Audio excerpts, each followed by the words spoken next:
That motherfucker Jung stole me my favorite bitches.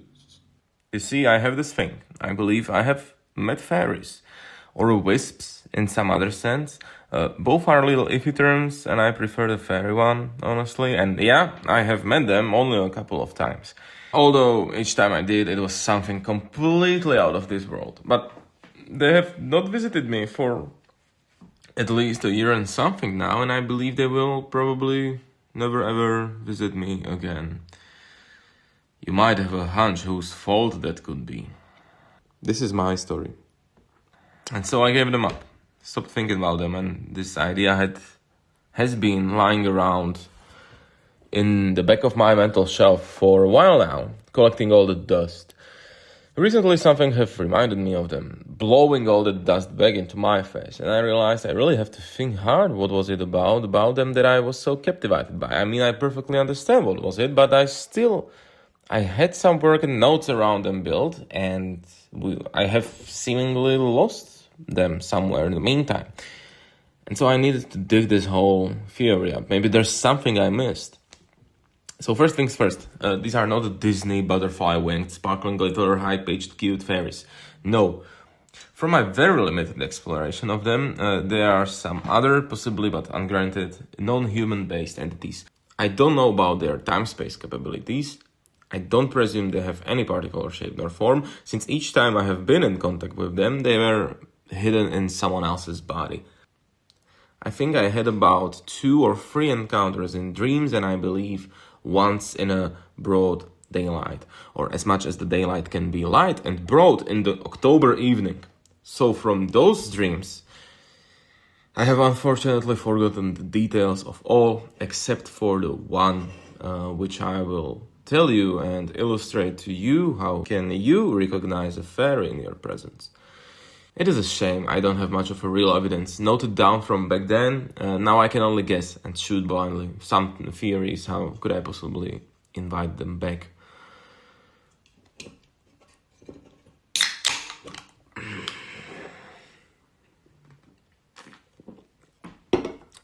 So, the whole dream happened relatively quickly. In it, there was this girl, a close friend of mine. We were walking somewhere while talking, and to my discomfort, I started noticing some unsettling attraction I felt towards her.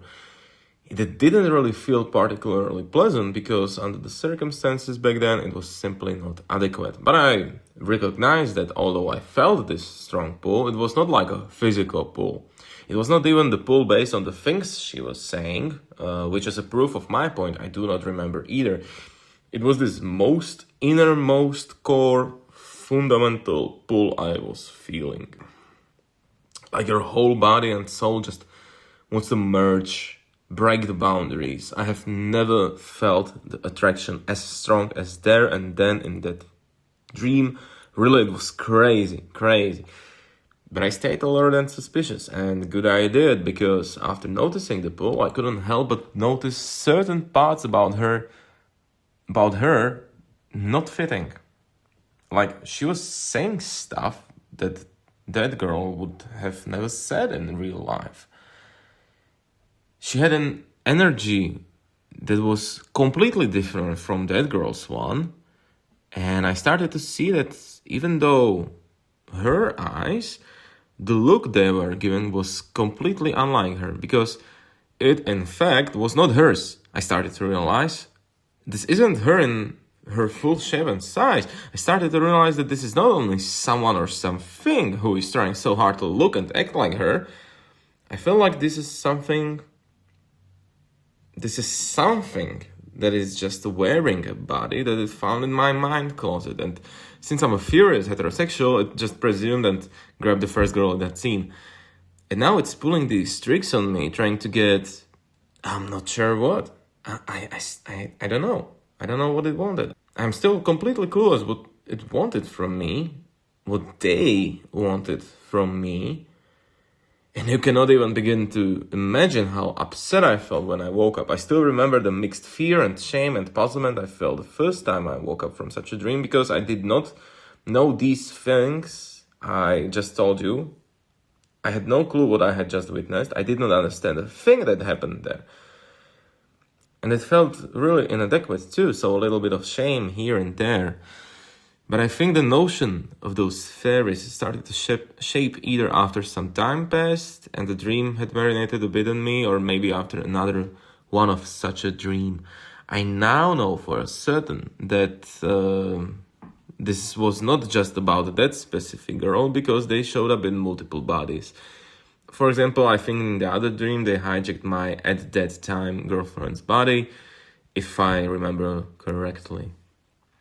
So there's this something that is mimicking, taking shapes of people from my mind and interacting with me. That alone seems so mischievous to me, and that is something I really believe they are like mischievous, not necessarily good or bad, just a little playful. They had chances to hurt me, I believe, but they didn't. They just played ball with me and went to the next house. It wasn't like they were asking me for national security numbers and secret codes and my bank account numbers and shit. No, nothing. They were just talking with me and that was it. They were not even hitting up on me. So that theory goes out of a window too. I don't know whether I have seen through their deception because of their incompetence, or they just didn't really care enough to be found out or not. I have no idea what they could possibly want nor need from me. They surely had power to take control over me in some indirect way, that's for sure, but again, they didn't. They didn't do anything. And yeah, so I don't know. The last time I've seen one, it was in the waking hour, completely unlike the usual I was used to. Admittedly, I was pretty new to this and still knew jack shit about it. Well, I still do know jack shit about it. There was this girl working at a pub, pretty girl, and I could have sworn I had seen her somewhere, maybe even connected. She felt familiar in some sense. She felt close, like spiritually, but the look in her eyes did not reveal any sign of reciprocation. And since I did not completely understand what was going on there, and the topic of fairies was still rather fresh, I decided to throw that instance into the same box and not think about it anymore. They were there at that place. I was not asleep at that time, and since there was no one else for them to dress themselves in, they chose that poor girl. And I had not spoken with her more than a word, but I could still feel in my soul exactly where she was in the room, like I had a compass. And I really mean all of this as purely and innocently as possible. No dirty shit. I hate harassment as much as the next guy. I don't hit girls up in the public too often, and that time was far from that too often. And then they just vanished. They stopped showing up, and you maybe have a hunch who I blame that on. Yep, that young motherfucker.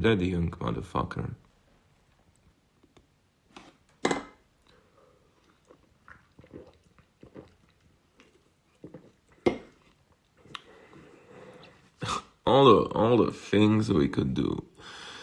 The research we could conduct. I could have been a deep psycho now. Now one bad slip and I'm a goner. I'm a monkey on the road without any safety line about the endless pit of a void. I could have been the dreamscape pioneer of the teas I would go for in the night with the species from beyond, from behind the curtain. I could have become the high priestess. Oh, the happiness I could reach. You can't fuse two human souls, but they are not human souls.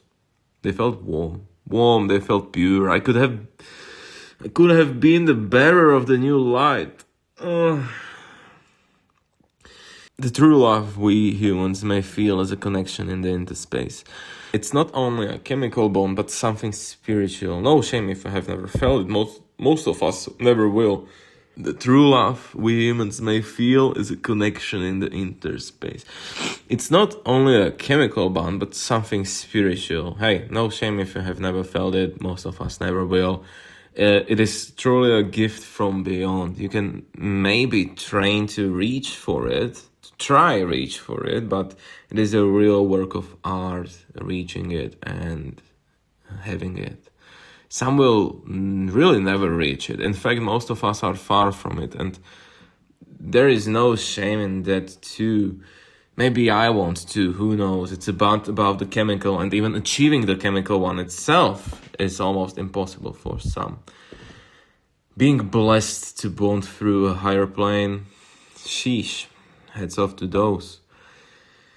But these fairies are inherently in the higher plane. They are not human. Connecting with those should presumably bring you immense, unthinkable fulfillment. Spiritual ascension that may presumably physically kill you, but hey, that's just a loose, dirty, wobbly blood and bile skin bag you lose. It's whatever, you know.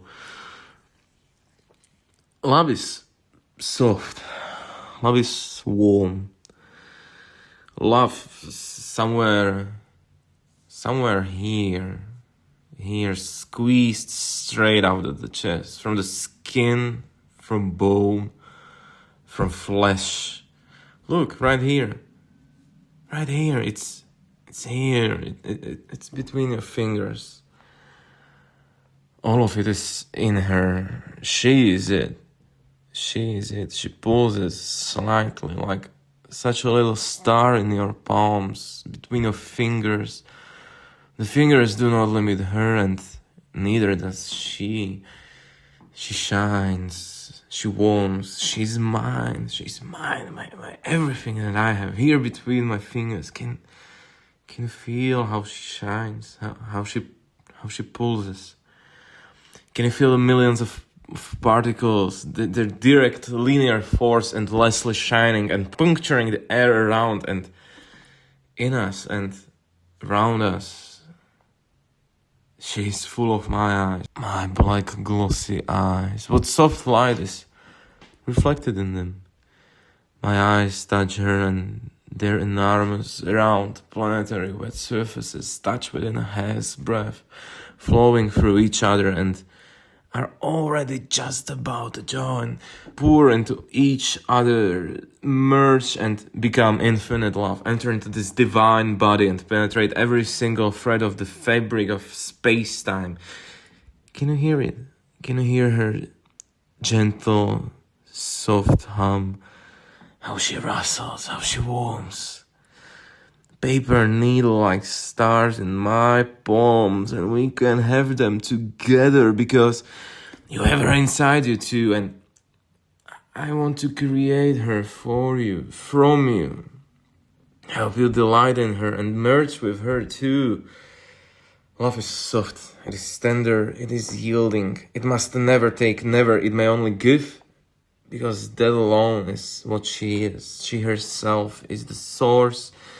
She's the heart of the stars from which they burn and live. She's the infinite, senseless source.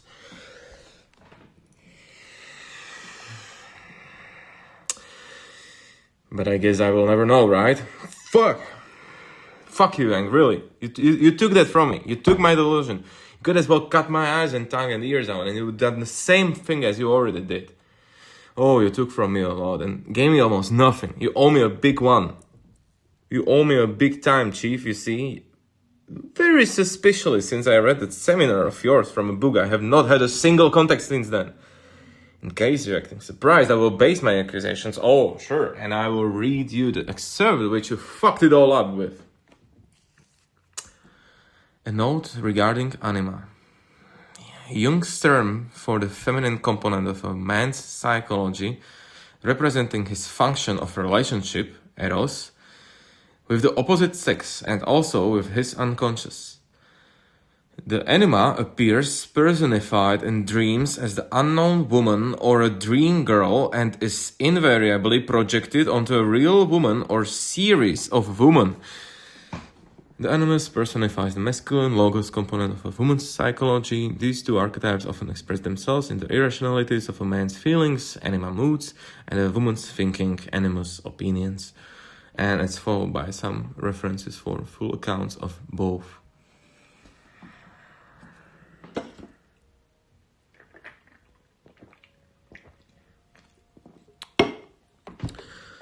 Fuck you. Fuck you, really. Just fuck you. You did not have to take that from me. You did not have to take that from me.